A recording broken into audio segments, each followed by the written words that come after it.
Nós estamos conversando, aprendendo, sendo expostos a uma série de mensagens chamadas Eu Sou, que são 7 afirmações do Evangelho de João que Jesus faz acerca de si mesmo. Então, nós já falamos sobre Eu Sou o Pão da Vida no domingo à noite passado, e hoje nós vamos falar o segundo capítulo dessa série, que é Eu Sou a Luz do Mundo. Essas 7 afirmações de Jesus, elas montam uma estrutura de identidade que Cristo se revela aos judeus, a ponto de que eles saibam sobre quem estão falando. Quando Jesus se propõe a fazer essas 7 afirmações, ele está literalmente dizendo: eu sou o Deus Criador que vocês adoram. E por isso a expressão eu sou, que se refere sim à expressão do Êxodo, quando Moisés pergunta a Yahvé como ele gostaria que ele fosse apresentado, e ele diga que eu sou te mandou. Então, a referência de Jesus é a lei, eu sou. Ele está falando eu sou propositadamente. Se você pega o texto, a palavra grega, ela tem por o grego koiné, que é o grego que foi escrito o Novo Testamento, ele tem por estrutura morfológica abreviar o eu sou. Ele não usa o pronome eu. Então, geralmente fala sou apenas. Jesus faz questão no texto de dizer eu sou, usando o pronome, para fazer uma referência ao hebraico, conforme foi escrito no Antigo Testamento, na lei. Porque ele queria dizer para o povo que essa palavra eu sou era a identidade dele. Eu sou o próprio Deus, eu sou o Messias enviado, eu sou o Cristo de Deus. Dito isso, a gente precisa entender também o cenário que a gente está lendo. É um cenário do Evangelho de João, ele narra esses pontos de identidade sempre ligados a um milagre que é um sinal. Nós falamos isso no domingo à noite passado. Existem milagres que são feitos, mas existem sinais miraculosos. Os sinais miraculosos, eles apontam para uma direção, porque são sinais miraculosos. Milagres são milagres, coisas extraordinárias, mas sinais miraculosos quer dizer que é um milagre que é um sinal para alguma coisa. O que é um sinal? É uma placa, é um aviso. Quando você está numa estrada, por exemplo, você vê lá uma placa que faz uma seta assim, quer dizer que vem o quê? Vem uma curva. Então é um sinal apontando do que virá. Um sinal miraculoso é um milagre que aponta do que virá, do que será, certo? Então Jesus geralmente fala sobre isso, já se colocando no milagre. Então, quando nós falamos do pão da vida, Jesus fez a multiplicação dos pães e dos peixes, e logo se afirma pão da vida. Vocês estão satisfeitos com o pão físico, mas eu sou o pão da vida. Vocês se alimentaram, o povo judeu se alimentou no deserto com o maná que caiu dos céus, mas precisavam comer todo dia dele. Eu sou o pão que desceu do céu, e que se vocês comerem de mim, vocês nunca mais terão fome. Então, há uma correlação direta com o Êxodo, com a Páscoa, a profecia de Jesus Cristo se afirmar como o grande eu sou o pão da vida e agora eu sou a luz do mundo. Então, convido vocês a fazerem a leitura de 2 trechos pequenos. Primeiro, o Evangelho de João, capítulo 8, e o versículo 12, quando a gente trata justamente sobre essa afirmação, a primeira afirmação de Jesus sobre ser a luz do mundo. João 8, 12. Diz assim: falando novamente ao povo, Jesus disse: eu sou a luz do mundo. Quem me segue nunca andará nas trevas, mas terá a luz da vida. Eu sou a luz do mundo. Quem me segue nunca andará em trevas, mas terá a luz da vida. Pai de amor, obrigado, Senhor, pela sua palavra, pelo que ela representa, por sermos expostos a ela e por tudo que ela nos traz. Em nome de Jesus, amém. O outro trecho está lá no capítulo 9, versículo 4. Diz assim: enquanto é dia, precisamos realizar a obra daquele que me enviou. A noite se aproxima, quando ninguém pode trabalhar. Enquanto estou no mundo, sou a luz do mundo. No primeiro trecho, a gente tem um aviso do que Jesus viria a fazer. Jesus está ensinando e ele está dizendo: eu sou a luz do mundo. Ali já há um pequeno conflito, já há um problema. Estamos chegando num momento de tensão da história de Jesus. E essa história de Jesus vai ganhando tensões assim cada vez mais sensíveis. Os fariseus não estão felizes, estão querendo matar Jesus. Já há aqui muitas problemáticas aqui envolvendo Jesus. Já mandaram soldados para matar Jesus, mas não conseguiram. Chegaram lá, os soldados ouviram Jesus pregar, voltaram e falaram assim: vocês não fizeram nada, vocês não prenderam, não mataram. Eu falei assim, ninguém nunca fala como esse homem, não deu para matar. E há uma série de intercorrências com Jesus que eles vão... E sempre João vai escrevendo assim, ainda não chegou o tempo dele, ainda não veio o tempo dele. Porque havia um momento de tensão muito grande ali. Então Jesus está já fazendo afirmações diretas sobre quem ele era e abrindo publicamente a sua identidade, certo? E no segundo momento, a gente tem lá no capítulo 9, então, a cura do cego de nascença, que é um milagre que vai revelar realmente a profecia de que ele era o Messias. E que estava claro ali para todo mundo que existia um sinal miraculoso muito, muito direto sobre a identidade de Jesus. Bom, dito isso, os cenários expostos, eu gostaria de falar com vocês sobre isso. Há muito a gente entende algumas coisas. Nós lemos sobre elas, nós somos expostos sobre elas. A gente sabe o que tem de fazer, como fazer, o que precisa ser feito, mas por alguma razão, eu e você, a gente opta por não fazer algumas coisas, sabendo que deveríamos fazer. Há muito nós também entendemos as coisas tão claras para nós, mas parece que por alguma razão, seja a nossa escola do passado, seja como fomos criados, seja porque foi dito a vida inteira para a gente daquele jeito, nós procuramos fechar os nossos olhos para uma verdade que está diante da gente.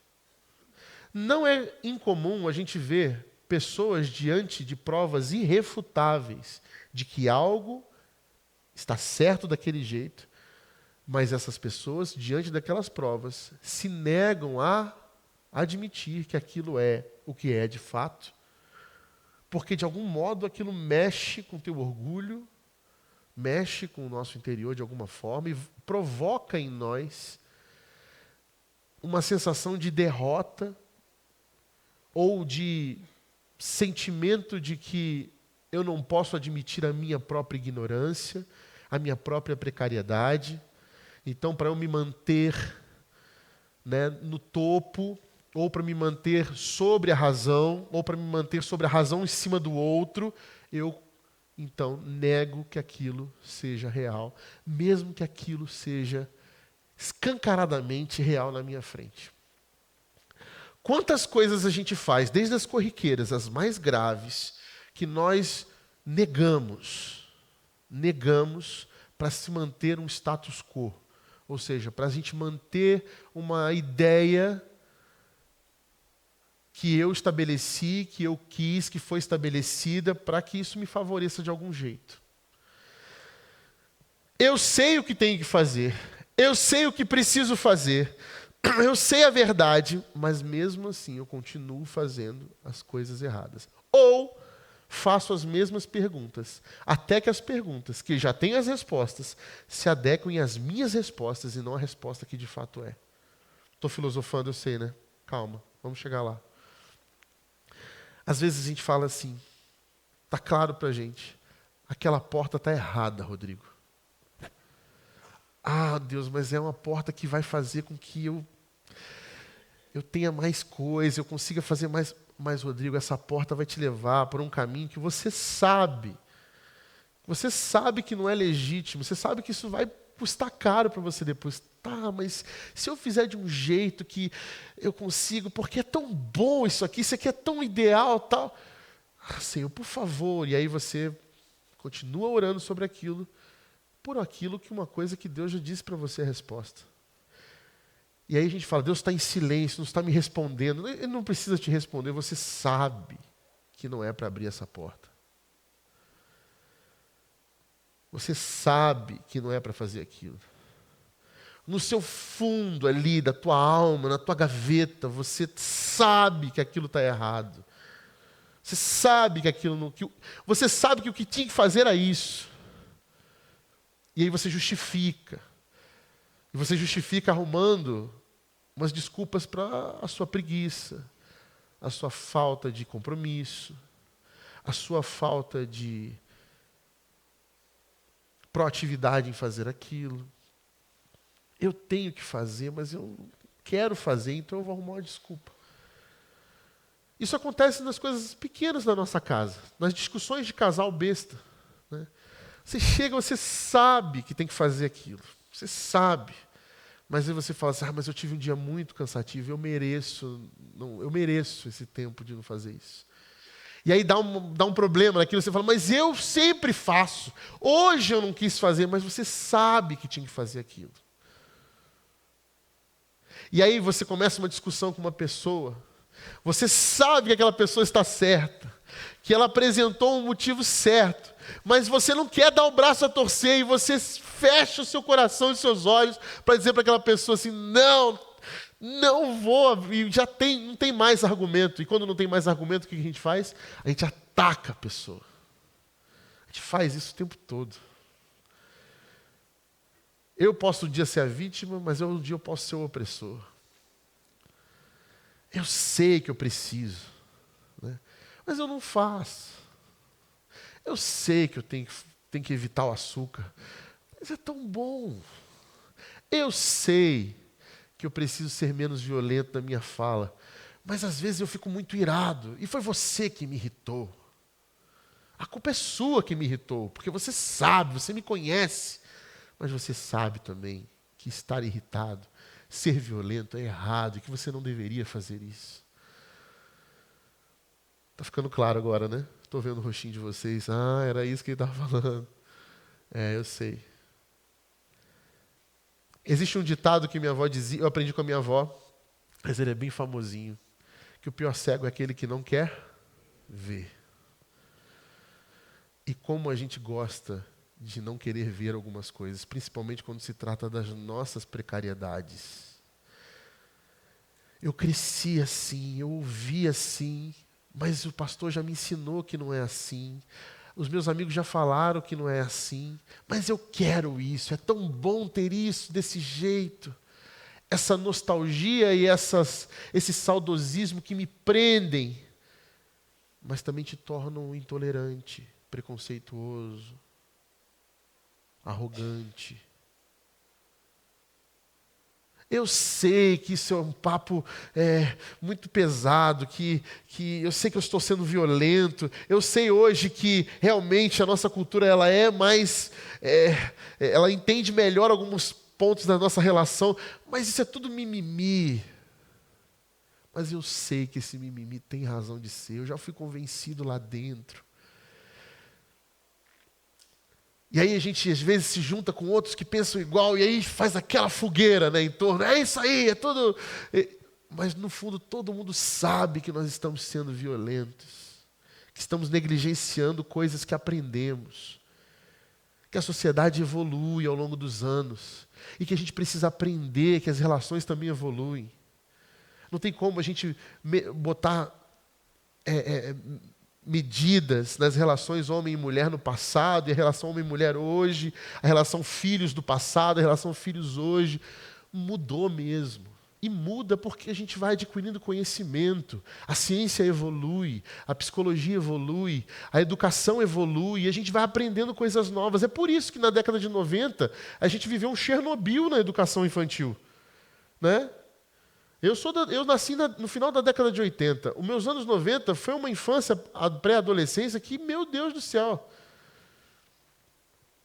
O Domingo em Família era assistir um Domingo Legal, gente. Domingo Legal era uma pornografia aberta para a gente. Certo? Hoje, a gente pensa, então tá aí. Meu pai e minha mãe falam isso. Mas aí você está vivo. A que custas, né? A gente fala hoje, quando vai nascer o nenenzinho, né, e nasce o recém-nascido, e aí vem o nosso pai, a nossa mãe, e fala assim, dá chazinho para ele, né? Com 3 meses de idade, minha mãe, Rodrigo, você com 3 meses comia banana e tal. Eu falei, olha como eu estou hoje, mãe. Lutando contra a obesidade. Ah, então eu errei. E ela sai triste. Eu falo, mãe, calma. Mas a minha mãe sabe que a medicina evoluiu, que as coisas mudaram. Mudaram mesmo, meus irmãos. E vão continuar mudando. Algumas coisas vão mudar para ruim, a gente precisa ter discernimento. Mas outras são coisas boas, a gente precisa aprender, ouvir. A gente sabe que tem coisa real ali. A minha sogra dizia, mas nem uma aguinha para esse neném? Eu falei assim, não está tudo no leite, é tudo bom. Uma aguinha, ele vai morrendo de sede. Né? E a gente aprendeu que eu falei assim, mas na minha época eu bebia água. Não é assim? E ninguém nunca morreu por isso. Graças a Deus que não. Deus é bom, né? Cuida da humanidade. Desde o deserto até aqui a gente está... Né? A gente sabe. E quando isso evolui para as coisas mais pesadas, a gente sabe. A gente vê, a gente viu, a gente testemunhou. Mas como aquilo mexe com a gente, com a nossa opinião, com o nosso ego, com o nosso orgulho, a gente fecha os olhos. E a gente dá passos para trás. E a gente finge que não vê. Dito isso, por que eu estou falando isso? Porque Jesus falou que é a luz do mundo. E que enquanto ele estava no mundo, ele é a luz do mundo. E ninguém andaria em trevas. E se alguém permanecesse nele, mesmo que quando ele fosse embora desse mundo, ainda assim andaria na luz. E a gente tem um episódio muito impressionante aqui, que é o episódio do cego de nascença. O que acontece? Os discípulos estão em Jerusalém junto com Jesus. A ocasião era a festa dos tabernáculos. O que era a festa dos tabernáculos? Era uma referência ao período do deserto em que o povo hebreu viveu no deserto em cabanas. Essas cabanas eram chamadas de tabernáculos. E para honrar a memória desse povo que saiu do Egito, foi liberto e foi para a Terra Prometida e viveu no deserto por 40 anos, ali eles lembravam nos tabernáculos a provisão divina, o sustento divino no deserto. Então havia a festa dos tabernáculos. A cidade estava cheia, movimentada, e Jesus estava ensinando. Ensinava no templo, na sinagoga, ensinava nas ruas, e isso já estava causando um rebuliço com os seus ensinamentos. Primeiro, quando Jesus chega aqui, ele já está sendo perseguido, ele já está sobre áreas de ameaça. Quando ele encontra o cego de nascença, os discípulos fazem um questionamento para ele. Os discípulos estão andando, observam um cego que morava ali na região e que sempre pedia esmola ali. Era um cego conhecido, era um pedinte conhecido do povo. Todo mundo conhecia aquele cego. E aí os discípulos olharam para o cego de nascença e levantaram uma questão, não uma questão aleatória, mas uma questão que existia na época, nas discussões teológicas entre os judeus. Se alguém nasce com uma deficiência, quem pecou? Ele pecou na barriga da sua mãe ou os pais dele pecaram? E por isso nasceu com uma deformidade. Isso era uma discussão teológica profunda entre os rabinos da época. Como Jesus se apresentava como rabino e trazia esses ensinamentos, o que acontece? Os discípulos perguntam para ele, já as duas caixinhas expostas, A ou B. Né? Jesus, quem pecou? Ele ou os pais dele? E Jesus fala, nenhum nem outro. Nenhum nem outro. Essa condição dele era assim para que Deus fizesse a obra dele nele e glorificasse a Jesus, glorificasse o Filho dele. Então, o que está sendo dito aqui, num trecho um pouco antes do que a gente leu no capítulo 9 de João, Jesus respondeu aos discípulos, nem ele nem seus pais pecaram, mas isso aconteceu para que a obra de Deus se manifestasse na vida dele. Enquanto é dia, precisamos realizar a obra daquele que me enviou. A noite se aproxima, quando ninguém pode trabalhar. Por que ele está falando isso? Ele está dizendo que assim, enquanto eu estou aqui, é dia, sinais miraculosos vão acontecer. Eu estou com vocês aqui pessoalmente. Vai chegar a hora que é noite. Por que essa relação noite e dia? Justamente porque o judeu entendia que chegou no findar, acabou o pôr do sol, não pode mais trabalhar. Não dá mais para trabalhar, acabou, é só enquanto tem luz. E esse trabalho está se referindo às obras de Deus na vida das pessoas. Então, é dia, eu posso fazer isso. Então, enquanto eu estou no mundo, eu sou a luz do mundo. Enquanto eu estou no mundo, eu sou a luz do mundo. Por que ele está dizendo isso? Não existia, a igreja não estava formada ainda. Ele era a luz do mundo. E ele entrega essa luz a gente, a igreja. Segura aí, calma, sem spoilers. Tendo dito isso, Jesus cuspiu no chão, fez lodo com a mão, certo? Ali no barro, e aplicou nos olhos do homem. Peguem as referências. Eu sou a luz do mundo. Eu sou, a gente já falou, se refere à afirmação do próprio Yahvé a Moisés. Eu sou o grande eu sou. Certo? A luz do mundo. Luz do mundo era referência direta à festa dos tabernáculos. Por quê? Porque durante o deserto, a caminhada do deserto, o que Deus providenciou para que houvesse luz à noite, enquanto era noite, e aquecimento à noite? O que Deus providenciou? Uma pira de fogo, uma tocha de fogo que mantinha o povo aquecido e iluminado de noite e guiava o povo de dia. Então Jesus está dizendo, eu sou a luz do mundo, é a referência direta. Por isso que na festa dos judeus há essa coisa das tochas, inclusive. Eles carregam tochas nessa festa dos tabernáculos para poder representar aquele dia. Então Jesus está fazendo uma referência direta. E quando veja que Jesus está fazendo referência direta ao Antigo Testamento, à lei, porque está falando com os judeus. E aí ele faz o quê? Ele cospe no chão e faz barro. Barro. Quem usou barro para formar o homem? Yahvé, o próprio Deus. E coloca nos olhos do cego. É uma referência direta a Gênesis 2. Quando da terra foi criado, do barro foi criado o homem. Há uma referência direta. Jesus está dizendo, eu sou esse aí que criou tudo. Eu sou esse que providencia a cura. Certo? Então, aí ele manda ele se lavar no tanque de Siloé. Quem se lavou no Antigo Testamento? Naamã. Deus mandou Naamã se banhar 7 vezes. Lembram disso nesse episódio? Naamã mandou se lavar 7 vezes lá na água que o anjo mexia, certo? E aí o que aconteceu? Naamã é curado da lepra. Jesus está fazendo referência direta. Siloé quer dizer o quê? Enviado. Está aqui na Bíblia. Enviado. Então é aquele que é enviado por Deus. Aquele que é enviado por Deus a ser curado, a ser transformado. Tudo que Jesus está dizendo aqui é uma referência. Por isso é um sinal miraculoso. Por isso é um milagre que apresenta uma identidade. Entenderam, irmãos? Tendo dito isso, cuspiu, vai lavar-se no tanque de Siloé, que significa enviado. O homem foi, lavou-se e voltou vendo. Seus vizinhos que o já conheciam, tinham visto mendigando, perguntaram, não é esse o mesmo homem que costumava ficar ali sentado mendigando? Alguns afirmavam que era ele. Outros diziam, não apenas parece com ele, mas ele próprio insistia, sou eu mesmo.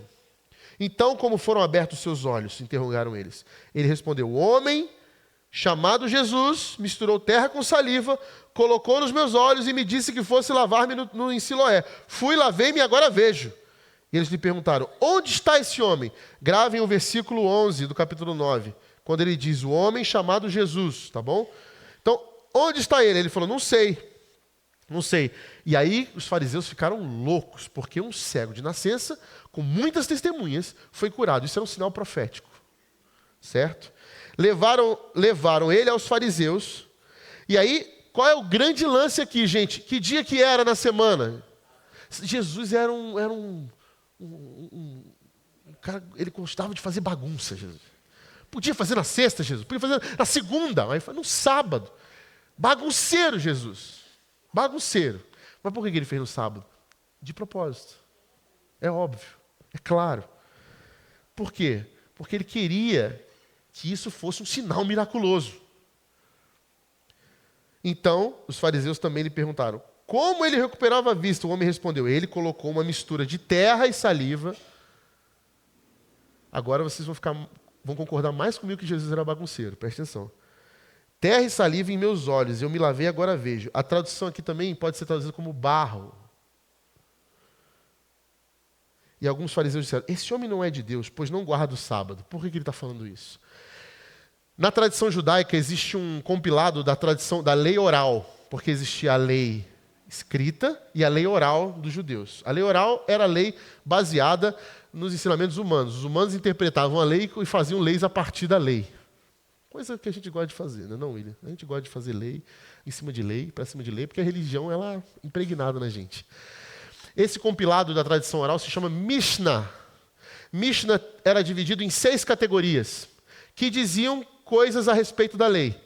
Uma dessas categorias é o Moed. O Moed era uma categoria da Mishnah para falar sobre as festividades, tabernáculos, sábados, tal. O que dizia o Moed de Mishnah? Dizia que existem 37 coisas que você não pode fazer no sábado, que configuram-se trabalho. Coisa de ser humano isso, bem ser humano, tá? E uma dessas 37 coisas, adivinha o que era? Fazer barro. O que Jesus fez? Barro, no sábado, para curar um cego de nascença. É ou não é o nosso bagunceiro preferido? Maravilhoso, né? Os fariseus viraram para ele e falaram assim, este homem não pode vir de Deus, porque ele está fazendo barro, né, no sábado. Lembrando que isso não é lei bíblica, isso não foi palavras de Yahvé. Deus nunca falou não faça barro no sábado, ele nunca disse isso. Isso é uma coisa dos judeus, da religião.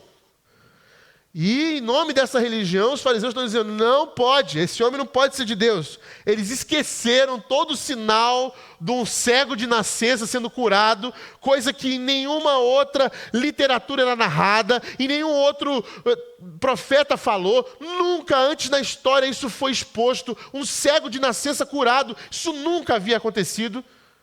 Nem nas culturas pagãs da época, nem no meio dos gentios, nunca. Eles esqueceram simplesmente tudo isso porque ele fez barro no sábado. Não pode ser de Deus.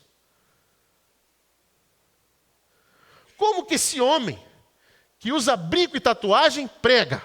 Porque brinco e tatuagem não é de Deus. Como que esse homem usa bermuda no auditório, no templo do Senhor? E esse homem não pode ser de Deus, mesmo que ele pregue a Jesus Cristo, mesmo que se convertam almas a Jesus, não pode. Não pode. Ele mexeu no barro. Tornaram a perguntar ao cego, que diz você a respeito dele? Foram os seus olhos que ele abriu? O homem respondeu, ele é um profeta. Guardem o 9:17. Os judeus não acreditaram que ele fora cego e havia sido curado, enquanto não mandaram buscar os seus pais. Então perguntaram, é este o seu filho, o qual vocês dizem que nasceu cego? Como ele pode ver agora? Veja, os fariseus chamaram os pais, meus irmãos, chamaram os pais na escolinha. Tem alguma coisa errada, a gente precisa provar que tem alguma coisa errada. E chamaram os pais, eu quero atestado que ele é cego. Tá? Pega o diagnóstico, pega o laudo, faça a perícia. Responderam os pais, sabemos que nosso filho nasceu cego. Queria ver a cara dos pais respondendo, eu sei que ele é cego. Mas não sabemos como ele pode ver agora, obviamente. Ou quem lhe abriu os olhos. Perguntem a ele tem idade para responder. Gente, essa fase é muito boa. Porque quando eles falam tem idade para resolver, é porque o cego tinha mais ou menos aí por volta de uns 40 anos, que era uma idade adequada para o judeu dar testemunho de si próprio. E os pais falam assim, perguntem para ele. Olha aqui, ele tem 40 anos, ele não é uma criança. Quando a gente olha até aqui, que ele chama os pais, parece que a gente está falando de uma criança, né? Mas os fariseus estavam tão no ridículo de provar as suas próprias consistências, que ele falou assim, aí os pais, gente, ele está aqui, é só perguntar para ele quem era. Né? E ele falará por si mesmo. Seus pais disseram isso porque tinham medo dos judeus. Por quê? Por que os pais tinham medo dos judeus? Porque eles já tinham combinado entre si. Eles tinham combinado. Qual é o combinado? Veja bem, não importa o que aconteça. Se alguém falar que esse Jesus é o Cristo, a gente expulsa da sinagoga. Vira perseguido, não tem proteção nossa. Eles já tinham combinado. Está aqui escrito. Não sou eu que estou dizendo. Os judeus já tinham decidido que se alguém confessasse que Jesus era o Cristo, seria expulso da sinagoga. Foi por isso que seus pais disseram, idade ele tem, perguntem a ele. Vocês estão entendendo o que eu estou falando? Paulo, ele sai dessa combinação, tá? Saulo de Tarso, sai dessa combinação. Por isso que ele sai para perseguir todo mundo que falava que Jesus era o Cristo. Inclusive, há alguns teólogos que dizem que a esposa de Saulo o abandonou porque ele confessou que ele era o Cristo. Entendeu? Há alguns que dizem isso, e por isso que Saulo não entra muito nesse assunto, né? Mas isso é só uma especulação teológica. Voltando aqui, esse era um combinado que deflagrou a perseguição de cristãos em Jerusalém. Então eles já tinham combinado. Perguntem a ele, então. Pela segunda vez, chamaram de novo o cego, gente, que agora não era mais cego. Ele já estava lá curtindo, ele devia estar vivendo a vida dele. Gente, estou vendo. Olha só que legal, olha a cor disso tudo. Olha que lindo, olha que mundo, olha que vida. Estou chamando aqui de novo. Vamos perguntar se eu era cego. E foi lá ele de novo. Pela segunda vez, chamaram um homem que fora cego e disseram: para a glória de Deus. É a primeira frase dos fariseus. Ou seja, não para esse homem. Porque esse homem não, mas para a glória de Deus. O que ele fala? Cadê? Perdi. 24.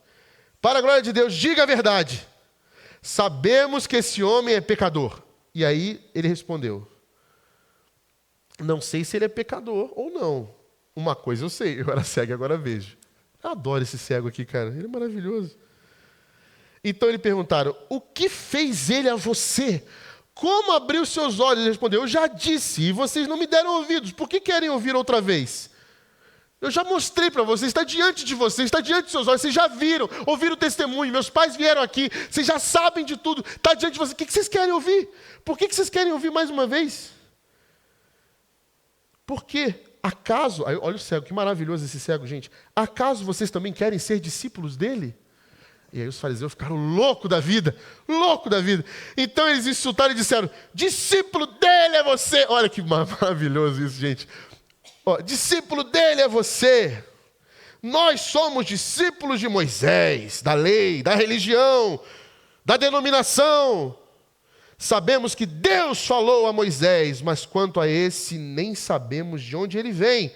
O homem respondeu, mais uma vez, extraordinário. Ora, isso é incrível, extraordinário. Vocês não sabem de onde ele vem, contudo, ele me abriu os olhos. Ele está dizendo assim: vocês que sabem tanto, sabem muito, os grandes sabichões, inclusive estão sabendo até coisa que eu nem sei, não sabem de onde ele vem, esse homem aqui que me curou? Vocês não sabem de onde ele vem? Contudo, ele me abriu os olhos. Sabemos que Deus não ouve pecadores. Gente, é o ex-cego falando, tá? Mas ouve o homem que o teme e pratica a sua vontade. Ninguém jamais ouviu que os olhos de um cego de nascença tivessem sido abertos. Se esse homem não fosse de Deus, não poderia fazer coisa alguma. Este menino se transformou num pregador do Evangelho. Veja como um sinal miraculoso, como uma experiência com Cristo vivo de verdade faz o nosso coração se transformar. Por quê? Porque diante disso, quando ele fala isso, os fariseus, os religiosos, os fariseus falaram assim, diante disso eles responderam: você nasceu cheio de pecado, seu deformado, e tem a ousadia de nos ensinar. Porque quando se faltam os argumentos, a gente agride. A gente não bate nos argumentos. A gente bate na pessoa dos argumentos. Porque estamos cegos, de verdade. Jesus ouviu que haviam expulsado e foi encontrá-lo. E quando Jesus encontra ele, ele diz assim: você crê no Filho do Homem? Perguntou o homem: quem é ele, Senhor, para que eu nele creia? E disse Jesus: você já o tem visto. É aquele que está falando com você. Então, Senhor, eu creio. E o adorou. Agora vamos voltar nas 3 partes que a gente grifou. Quando o cego foi curado, teve a primeira experiência com Jesus, abriu os olhos. João capítulo 9, versículo 11, ele diz: um homem chamado Jesus. Ao longo do tempo da sua experiência, ainda que curta, ainda que rápida, de dar testemunho, ele percebe que Jesus não era apenas um homem. Então ele chama lá no capítulo 9, versículo 17, ele é um profeta. Ele é um profeta. E por último, quando a sua experiência com Jesus está concluída, e ele deu testemunho de si, e pregou inclusive sobre seu testemunho, capítulo 9, versículo 38, Senhor, eu creio, tu és o Messias, e o adorou. E como um judeu adora? Esse cego era um judeu. Ele adorou como um judeu adora. Dobrou seus joelhos e o adorou. Porque viu que ele era Deus. Disse Jesus: eu vim a este mundo para julgamento, a fim de que cegos vejam e os que veem se tornem cegos.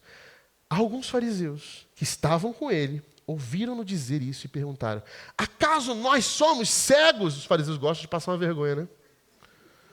E disse Jesus: se vocês fossem cegos, não seriam culpados de pecado. Mas agora que dizem que podem ver, a culpa de vocês permanece. Se vocês não me conhecessem, eu diria para vocês que vocês são inocentes, mas vocês me conhecem, vocês sabem quem eu sou. E mesmo assim, permanecem negando aquilo que viram. Vocês são cegos. Aliás, o pior tipo deles.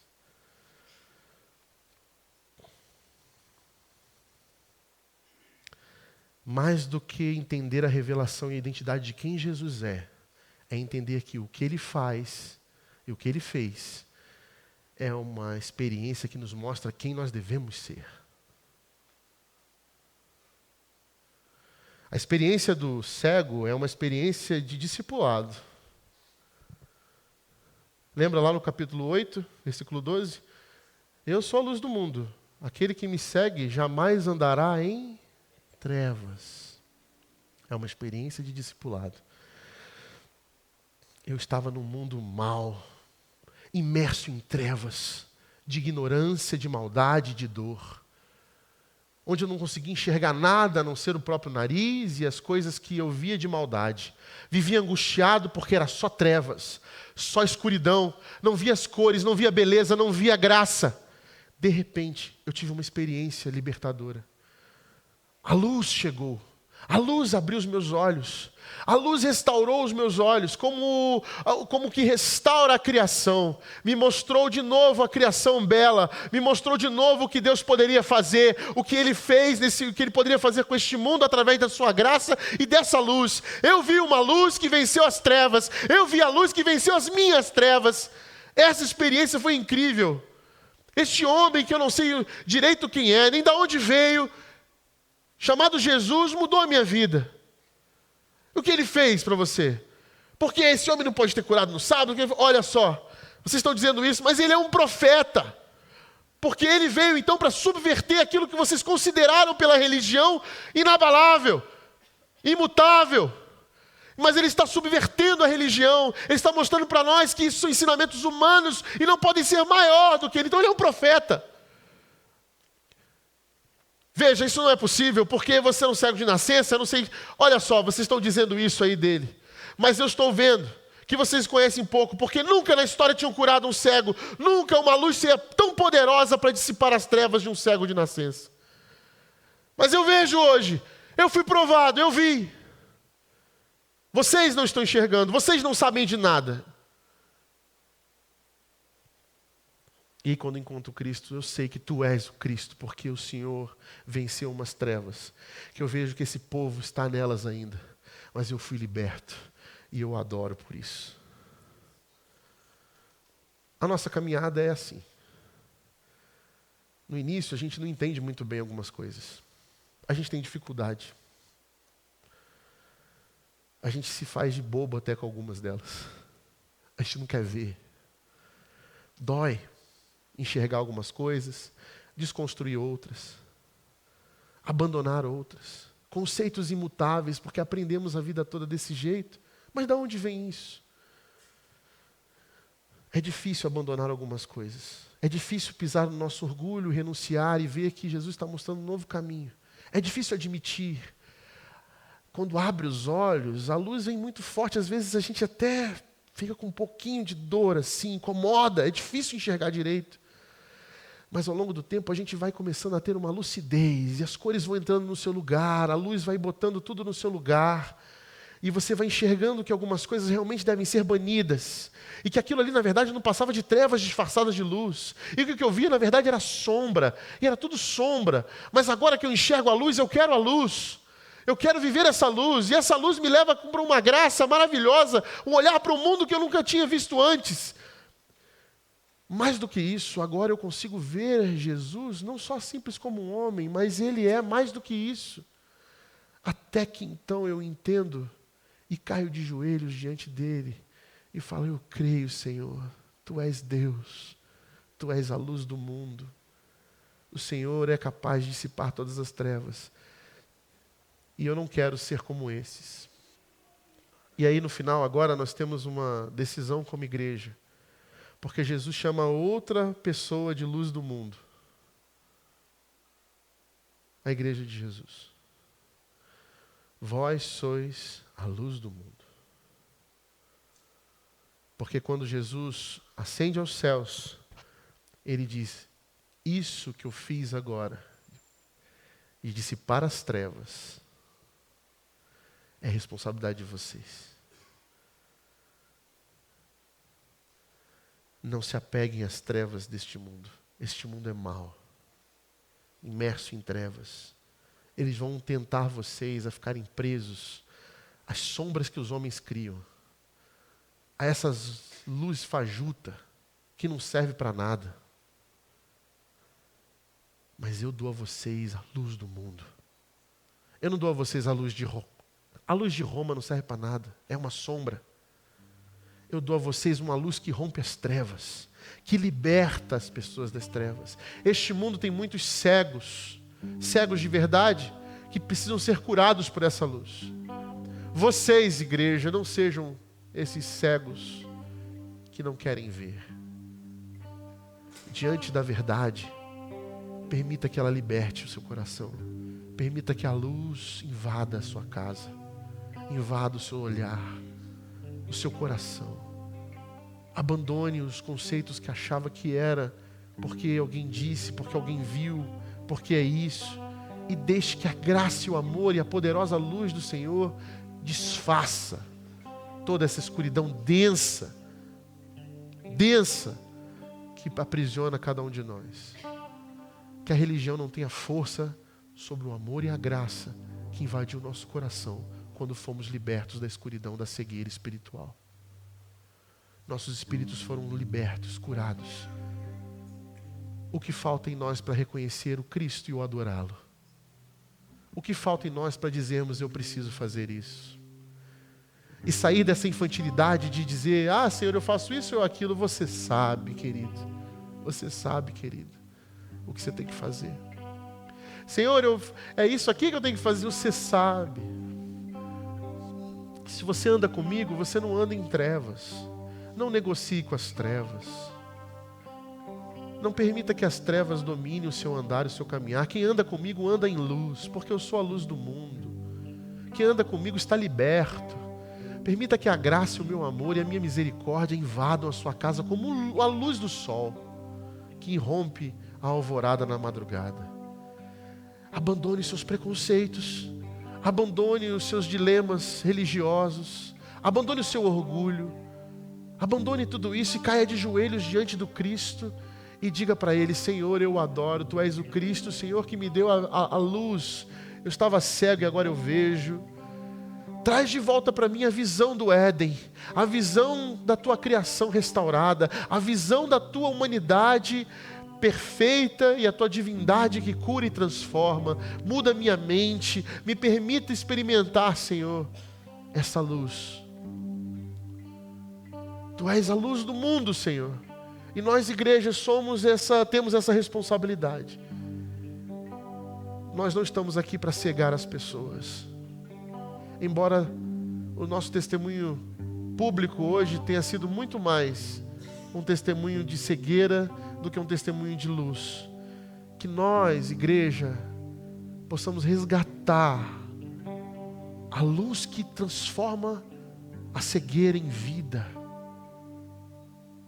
plena, em vida mais que abundante, em vida iluminada.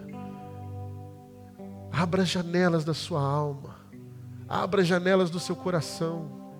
Em nome de Jesus, não permita que nenhuma treva, nada, nenhuma sombra ou escuridão aprisione o seu coração. Em nome de Jesus, nos liberte, Senhor. Nos liberte, Senhor, dessas trevas que nos impedem, Senhor, de ver a sua luz, de ver esse mundo. Em nome de Jesus, Senhor, liberta a tua igreja de toda religiosidade que fere, que cega, que mata. Liberta, Senhor, a tua igreja em nome de Jesus. Que a tua luz invada e dissipe todas as trevas mais densas, Senhor. Que seja para a sua glória. Que os nossos olhos se abram, que o nosso testemunho seja esse. Eu vi o Cristo, Ele é Deus, Ele é a luz do mundo, Ele trouxe luz para a minha vida, luz para os meus olhos. Que o Senhor faça com que as trevas sejam dissipadas do meu interior e meu orgulho se desfaça. E que só haja luz e que meu corpo se encha de luz. Para a sua glória, que o seu corpo, que é a tua igreja, se encha de luz. Que seja a luz desse mundo, em nome de Jesus. Amém.